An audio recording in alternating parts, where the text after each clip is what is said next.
Today is February 1st, 2025. And look what I'm wearing. Shorts and a t-shirt. It is 67 degrees. Can you believe it? So as I'm fixing my hair, a little honeybee is buzzing around. You might have noticed I am doing a voiceover. I have my microphone on. Thought I was doing all set up.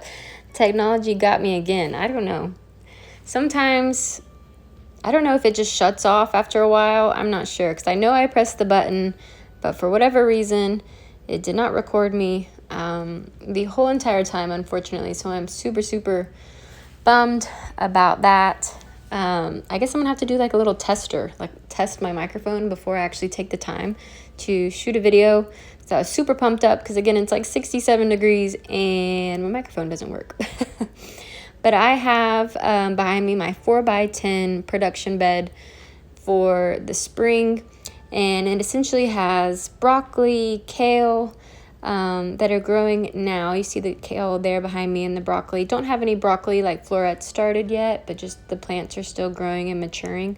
They are a little bit behind my in-ground broccoli that you'll see in a little bit, but that's perfect. They'll kind of be like this, essentially like the second succession of broccoli. But I also have carrots behind me. They're looking good. I have it's called like a salad bowl blend of lettuce that I really like, and then spinach as well that I actually harvested the other day for just some pizza toppings. But then I also, since for about a week, we're in the 70s. It's bizarre. So I did direct sow. Typically I would start the seeds indoors, but I did direct sow some more. This is a butter crunch lettuce. So I direct sowed lettuce and then cabbage, as well as some rainbow Swiss chard and more kale to kind of fill up the bed for this spring. So fingers crossed I get good germination while we are having warm weather the start of February, which is absolutely crazy. It was seriously like probably a week and a half ago, we were in single digits, because you're going to see my broccoli. We probably notice it right now a little bit in this bed, but definitely in the in-ground bed. There is some like frost damage on my broccoli, even though I covered it with frost cloth. But it's perfectly fine. It's just kind of some outer leaves. I also started some more Snapdragons because a little mouse bit the tops off of all my Snapdragons, as well as more Statice. When we did have those single digit temperatures, the Statice I did start. I just think it was just so young. It was looking a little rough. So what I could plan out, I planned it out, and then I just reseeded some more apricot mix Statice, and I'm just going to try and keep that going. I love Statice. Statice did great in the heat, so I wanted to continue growing Statice. As soon as I plant some out, I am going to start some more. So here I'm just showing you my broccoli, the lettuce, that's that salad bowl blend. I need a weed. And then my spinach, still little baby spinaches, but I was able to get some for our pizza. And then just have a little bit of carrots that are still teeny, just starting to really show. And then maybe a volunteered lettuce there as well. But then kind of where that empty space is where I restarted some of those seeds that we talked about.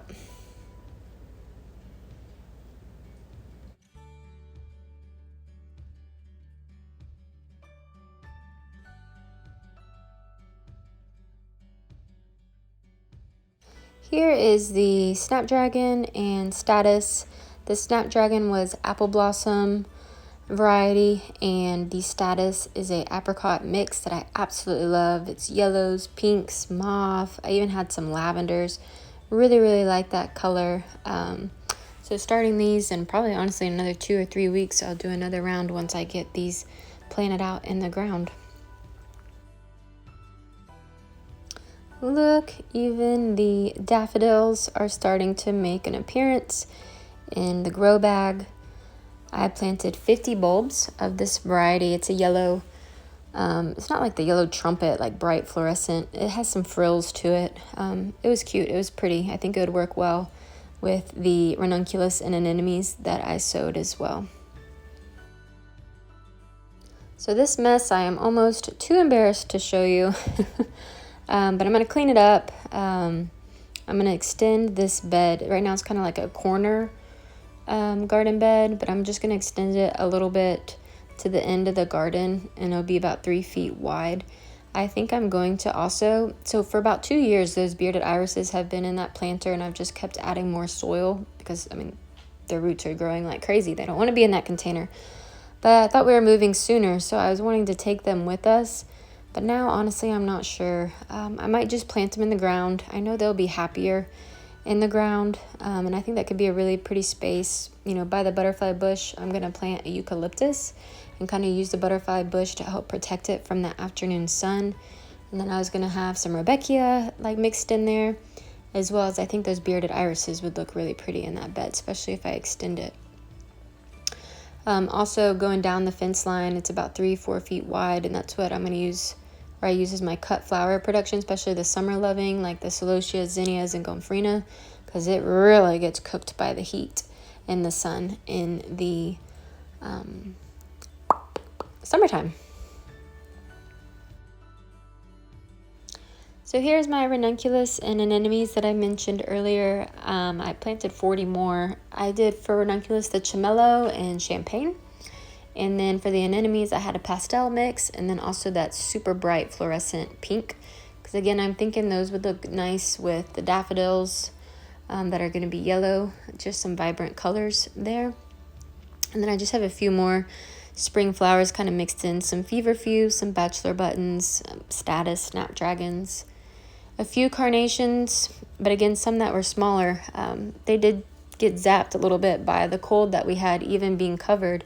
And then we had like a torrential downpour like 2 days ago. But the anemones and ranunculus are finally kind of like bouncing back because of the sun. So that's good.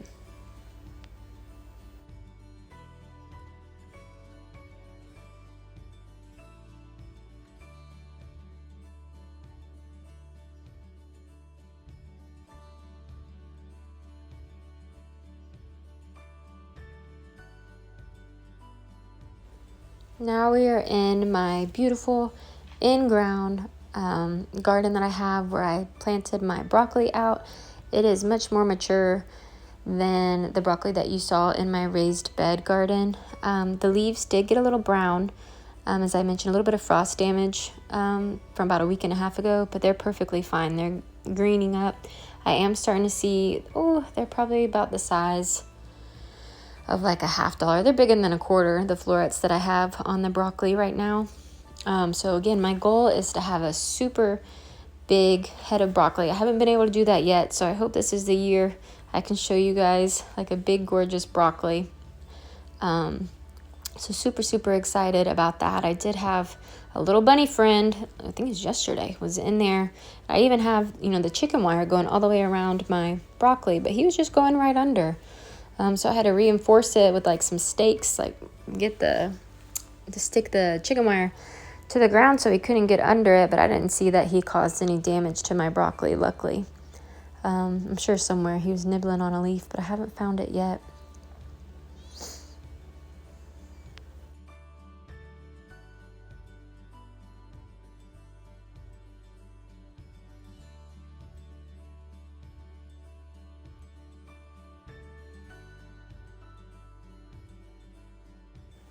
If I can do it, so can you.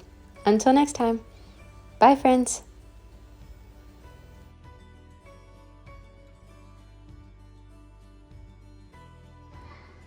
My dahlia seedlings look great. Our peppers are starting to germinate.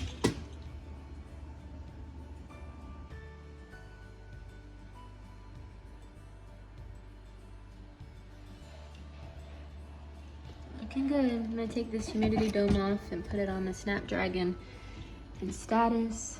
This is our Lysianthus, First Love, and Champagne Lysianthus. It's kind of just a mixture.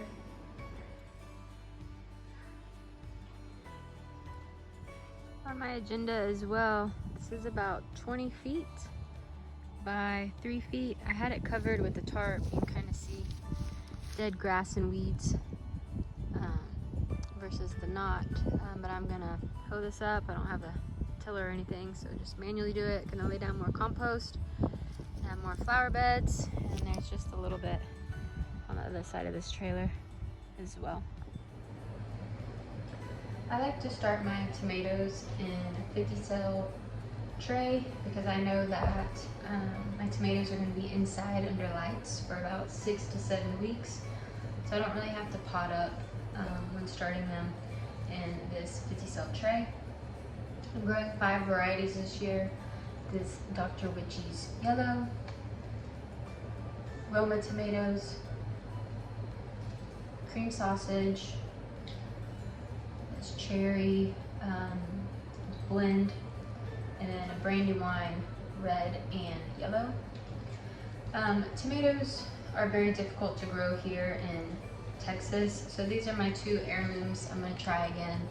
These really are only going to be getting like morning sun till about noon is my goal, because it just gets so hot here in the summertime. Want a big slicing tomato, those are those 2. Wanted a cherry tomato, so that's this one here. Cream sausage, this is my only determinate variety of tomatoes, so this does really well in pots, so I can put them on the patio, help protect them too, keep them in the shade in the afternoon. And then I wanted a paste tomato, so that's what this Roma is here for. So it should be about 10 to 50 cell. Some of these I might not have 10 seeds though, because I did start them last year, so we'll just kind of see. This is the cream sausage first.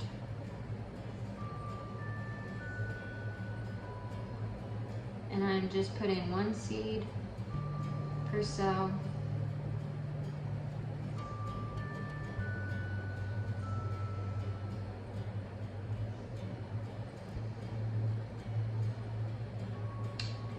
And honestly, if one doesn't germinate, I probably won't go back and like reseed. What I might do is actually start some herbs in this tray, and I'll just label the individual cell. So let's cream sausage. Let's do cherry tomatoes. Now these seeds are like little rainbows because each color is a different variety of cherry tomato. I paid attention to it last year, but I'm not going to this year. I'm just gonna drop them in. I'll know once they produce cherry tomatoes. I do like cherry tomatoes, growing them here in Texas, because it's typically the shortest amount of days to maturity. So I do get cherry tomatoes pretty abundantly. It's just the big tomatoes.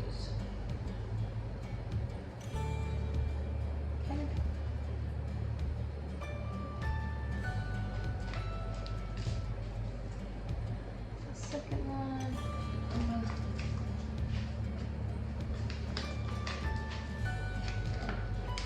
Lots of Roma seeds in here. Goodness.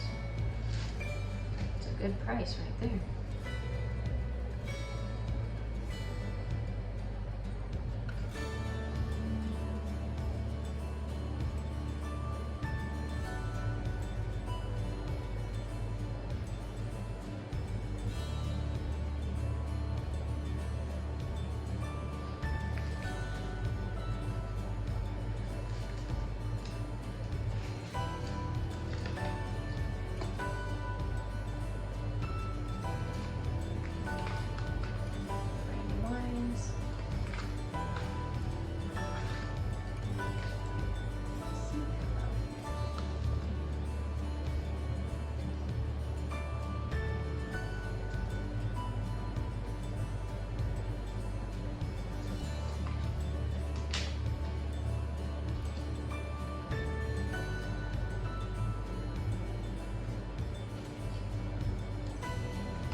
last one is this Dr. Witchy's, this yellow.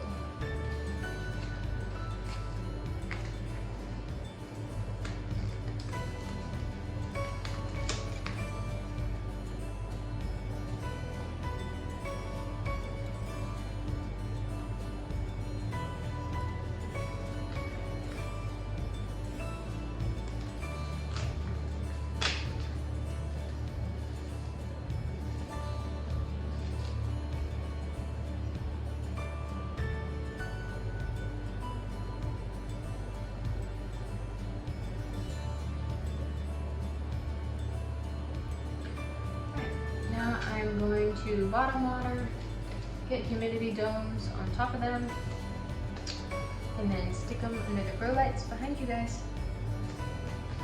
Yay! Excited about these tomatoes. Yeah, 6 to 8 weeks for last frost. I've lined up, can't really see right now, lined up my tomatoes right there because I forgot labels, so I need to quickly go get labels before I forget.